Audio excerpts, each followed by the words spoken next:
Well, I'm here at Lakeside Animal Hospital with Dr. Todd Schatz and Dr. Jesse Repka. Thank you so much for taking the time to be with us today on our show, and all of the time that you spend at the animal shelter doing spays and neuters for us.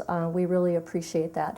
But what I'd like to do first is learn a little bit about Lakeside Animal Hospital and how long has the clinic been in existence here in Oshkosh? Well, the Lakeside Animal Hospital name itself's been in existence for now 26 years. And originally my father ran the practice, owned the practice, and he decided Okay, I think everybody knows Herman. Right. He, who also volunteers at the shelter. Yes, he does. During his retirement years here. So he finally hung up his cleats about 2-3 years ago. Okay. And now I own the practice. So I think he built this building in 1984. Okay. And how long have you been practicing? I graduated from veterinary school in 1996, so now come this spring it'll be 15 years. Wow. Which it's gone quickly. That's great. And Dr. Jesse, how about you? How long have you been practicing? I graduated in 2004, so 6 years. Okay. And how long have you been here? Oh, I came here in October 2005, so 5 years here. Okay. And you know, it's so important to us since we've been in our new building, and it'll be 6 years in March. We can't believe it. We started out, you know, this was our first opportunity of having a surgery room where we could actually do spays and neuters. And your clinic, I believe, was one of the first ones to jump on board, your dad, to jump on board and say, we'll volunteer time to do that. And I think it's important for our viewers to understand that not only does you and the local veterinarians that donate their time to the shelter, not only does that save the shelter money, but it also ensures that the shelter is not adding to the pet overpopulation in the community. And I guess maybe one of the questions that our viewers would like to know is, why is that important to you to donate your time to the Humane Society? What does that do for you? I chose to start donating my time to the Humane Society and do the spays and neuters and other various surgeries that are asked of me there because I needed an outlet for myself. I grew up in a family and in a situation where some sort of philanthropy was something that is always appreciated, and so it gives me an opportunity to give back to the community that has, well, in the 5 years that I've been here, has seemed to offer so many opportunities to me and my family. And then the reason that I chose this is as my charity, if you want to say it, of choice, is that overpopulation of pets can lead to other things that affect people, like disease processes and that sort of stuff. So when you spay and neuter them, you're trying to reduce that, and then it also helps them to find homes easier so that they aren't running around as feral. Let's talk about that for a minute, the importance of spaying and neutering. What are the health benefits of spaying and neutering? I know what they are, but I think sometimes having that come from a veterinarian carries more weight. So what are the health advantages to having your pet spayed and neutered? Well, there's several. As far as for female dogs and cats, of course, prevents unwanted pregnancies, which obviously adds to the pet overpopulation. Plus, in female dogs and cats, if you spay them before their first heat cycle or estrus cycle, that cuts down on the incidence of breast tumors by over 90%, 98%. Wow, that much? Yes, and in cats, that's especially important because with cats, 90% of the breast tumors they get are cancerous, malignant, where in dogs it's about 50-50. Okay.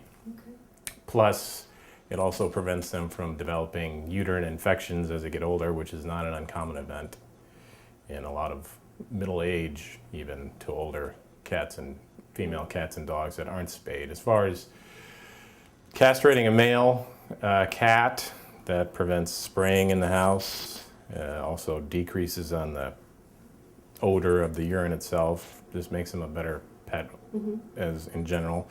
It also will decrease aggression in both male cats and dogs. Neutered male cats and dogs are much more tolerant of other male cats and dogs than intact males.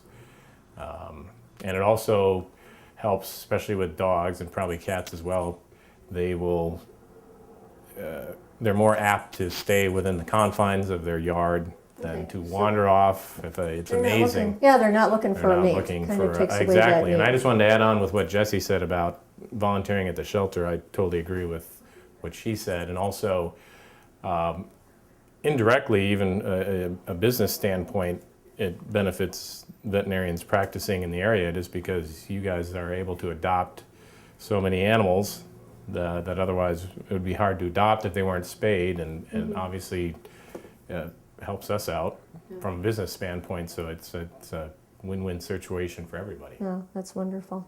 Yeah, and we really, it's just been, I know that I think last year we did something like 800 plus surgeries, and this year we're going to go way over the 1,000 mark.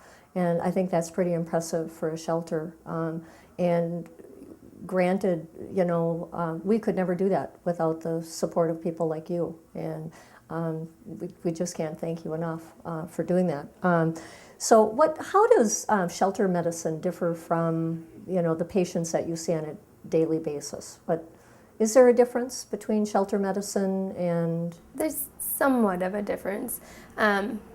The unfortunate part about shelter medicine is you partially have to think of it as a kind of a herd health situation too, because in looking at large animals where you have a large population of animals that can get a disease process, if you have this animal who comes in who doesn't have that ability to, or doesn't have financial means behind it to have care, and it has a terminal process, it's not something where you need to make end-of-life decisions for that animal. Okay. So you're kind of looking at all the animals right, in the shelter, and how this is going rather to than each animal individually, right? Whereas when you're seeing owned pets that come in, you have somebody who's there who is responsible for this animal, who's going to be able to make financial decisions, make health decisions for that animal.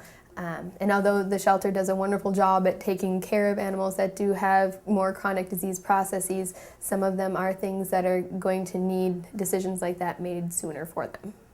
Right, and it's basically, it's always, the main emphasis is on infectious diseases, especially respiratory diseases, which can just, potentially just go through an entire and I think shelter. and that's the biggest thing that you see at any shelter, is it not? Upper respiratory in cats. Most definitely, and even at times in dogs with Bordetella, and now canine influenza, and this other things. You're always worried about it just going right down from animal to animal, and it's that definitely presents challenges. So it's important to get those things diagnosed and dealing isolated. with this, and as far as treatment, that's a big deal, instead of dealing with an individual client-owned animal where you're just focusing on that animal. You have to deal Well, and with that the animal entire is going home, population. probably not to a house full of 222 cats or something like that. So at the Humane Society, I know we primarily, that's all we do there, primarily is spays and neuters.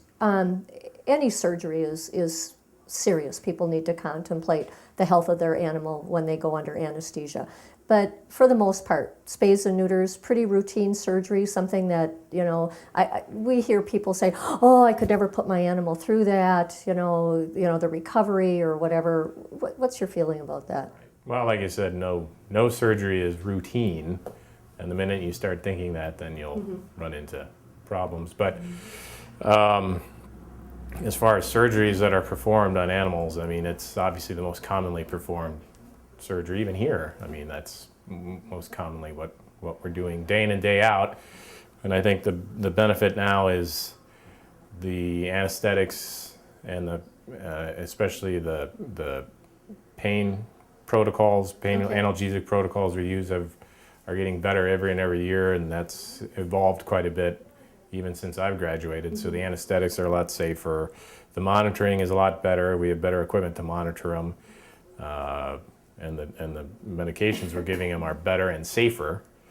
And now we're getting into an area where we're starting to do it less invasive with laparoscopes and things, which I think that will be down the line something that'll get more and more popular. Yes. Well, I'm always impressed with, after the spay-neuter surgeries have been done at the shelter, how quickly the animals seem to recover. They come out of anesthesia. The nice part about the Oshkosh shelter too is we use a lot of the same medications between here and there, so that what we do on a normal animal who comes in here as a client-owned animal is pretty much the same thing that we're doing on the shelter animals too, so that we know that they're going to have a good recovery and they're going to pop up and want to play and such pretty soon after surgery and recover very, very well. I had a kitten in my office and they brought it back and I'm like, it's not groggy at all, it's playing. So, and that just helps even short term, keeping them comfortable. Just that helps their recovery days down the line. If you can prevent them from being uncomfortable initially, that helps.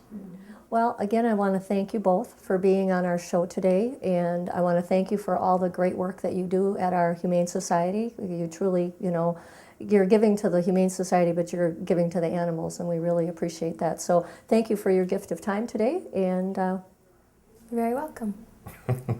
Yeah, thanks for stopping in. Yeah.